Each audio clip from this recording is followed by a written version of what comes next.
Visannapeta print and electronic media పాత్రికేయ సోదరులందరికీ కూడా శుభోదయం. 8/6/2026 తారీఖున సానం ఉమాదేవి ఈమె విసన్నపేట చెందిన ఈమె ఒక కంప్లైంట్ ఇవ్వడం జరిగింది. ఆ కంప్లైంట్ ఆధారంగా crime number 70/2026 under section 103 class 1 BNS కింద విసన్నపేట పోలీస్ స్టేషన్ నందు ఎస్ఐ గారు కేసు నమోదు చేయడం జరిగింది. తదుపరి ఈ కేసు యొక్క ఇది మర్డర్ కేసు కావడం వల్ల దీని దర్యాప్తుని మైలవరం ఇన్ఛార్జ్ సిఐ గారు అయినటువంటి కిషోర్ బాబు గారు ఫర్దర్ ఇన్వెస్టిగేషన్ తాత్కాలిక గైర్హాజరులో ఆయన ఇన్వెస్టిగేషన్ చేపట్టడం జరిగింది. తదుపరి దర్యాప్తులో భాగంగా ఈ విషయం ఈ కేసు యొక్క పూర్వాపరాలు పరిశీలిస్తే చింతకాయల రమాదేవి అనే ఈమె భర్త చనిపోయింది, వితంతువు. ఇక్కడ విసన్నపేటలోనే ఈమె నివాసం ఉంటారు. అదేవిధంగా తన చిన్న కుమారుడు అయినటువంటి చింతకాయల రఘువంశీ ఇతను హైదరాబాద్లో బైక్ మెకానిక్గా పనిచేస్తాడు. అతను వద్దుకుంటూ తాత్కాలికంగా ఇక్కడికి విసన్నపేట ఈ వితంతు పెన్షన్ అవి తీసుకోవడానికి అని చెప్పి వస్తూ ఉంటుంది. అదే క్రమంలో ఈ పెన్షన్ తీసుకోవడానికి ఈమె రావడం జరిగింది.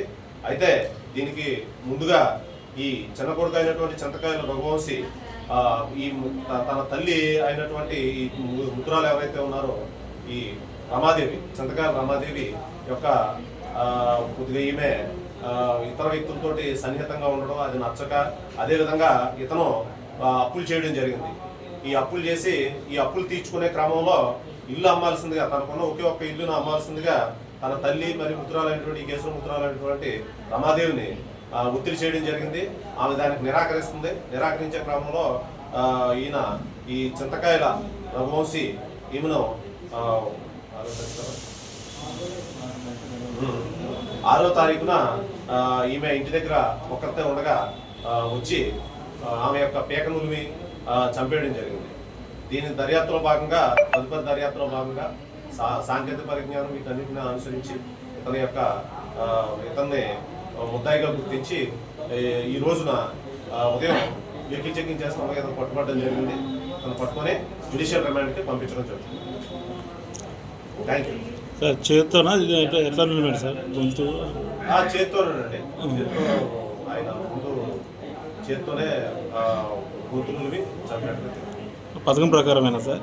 పథకం ప్రకారం హైదరాబాద్ నుంచి మళ్ళా ఈయన చంపేదానికి మళ్ళీ ఇక్కడికి బైక్ మీద వచ్చి ఇక్కడ మిడ్ నైట్ వరకు అతను బండి అక్కడ పక్కన వేరే ప్లేస్లో పార్కింగ్ చేసుకుని వెళ్ళి పథకం ప్రకారం ఆమెను హత్య చేయడం జరిగింది. మళ్ళీ తిరిగి హైదరాబాద్ వెళ్ళిపోయాడు సార్? మళ్ళీ తిరిగి ఇక్కడ మన తర్వాత ఆయన అబ్స్కాండింగ్లో ఉన్నాడు. అబ్స్కాండింగ్లో ఉంటే అతను పట్టుకునే క్రమంలో ఈరోజు వెహికల్ చెకింగ్లో అక్కడ మనకి విసన్నపేట రెడ్గూరు రోడ్లో అతను అరెస్ట్ చేయడం. ఎవరైనా సహకరించారు సార్? అతను నిందులు ఒకడైనా ఎవరైనా సహకరించారా? ఒకరేనండి. అతను లేదు, అతని పాత్ర ఏం లేదు. ఆ 5 స్టార్లో అతను ఎవరో అద్దెకుంటున్నాడు. దర్యాప్తులో ఉంది, దర్యాప్తు జరుగుతుంది. ఇప్పటి వరకు అయితే ఇతను నిందితుడిగా తేలింది.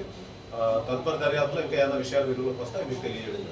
అక్రమ సంబంధం అనేసి మాట్లాడుతున్నారు సార్. దానివల్ల ఏమన్నా కానీ ఈమె కొంతమందితో అంటే హైదరాబాద్లోను అదేవిధంగా ఇక్కడ విసన్నపేటలో ఉన్నప్పుడు కొంతమంది వ్యక్తులతో కొంత సన్నిహితంగా ఒక ఇతర వ్యక్తులతో మాట్లాడుతుందని చెప్పి ఇతను దాన్ని కూడా ఒక కారణంగా చెప్తున్నాడు. దాని మీద ఏంటంటే ఇతనికి మళ్ళా ఎయిడ్స్ ఉందని ఇతను కూడా భార్యను వదిలిపెట్టి సింగిల్గా ఉంటాడు. ఇతను ఏంటంటే ఇతనికి ఎయిడ్స్ ఉందని చెప్పి ఈ తల్లి ప్రాపగండా చేస్తుందని ఒకటి, తర్వాత ఈ తల్లి ఒకరిద్దరు వ్యక్తులతో కొద్దిగా సన్నిహితంగా ఫోన్లో మాట్లాడుతుందన్నది ఒకటి ఇతను మనసులో పెట్టుకుని నువ్వు మాకు ఇలాగ పొరవ తీసే పనులు చేస్తున్నావు అనే కారణం ఒకటి. అదేవిధంగా ఇతను ఇల్లు అమ్మమని చెప్పి ఒత్తిడి చేస్తున్నాడు, ఇల్లు అమ్మట్లేదు. ఆ 2 కారణాలను ఆధారంగా చేసుకొని ఈ హత్యకు పథకం పడినట్టుగా దర్యాప్తులో తెలుస్తూ ఉంది. తదుపరి దర్యాప్తులో ఇంకా ఏమైనా విషయాలు వెలుగు వస్తే తెలియజేస్తుంది. సార్ చనిపోయిన తర్వాత ఎవరు కంప్లైంట్ ఇచ్చినటువంటి వ్యక్తి ఎవరైతే ముద్రాలు చింతకాయల రమాదేవి ఉందో వాళ్ళ యొక్క చెల్లెలైనటువంటి సానం ఉమాదేవి ఇవి కూడా కీర్తన హాస్పిటల్ రోడ్డు ఏరియా విసన్నపేట గ్రామంలో నివాసం ఉంటారు. ఇవే కంప్లైంట్ చేయడం జరిగింది, ఫిర్యాదు చేయడం జరిగింది.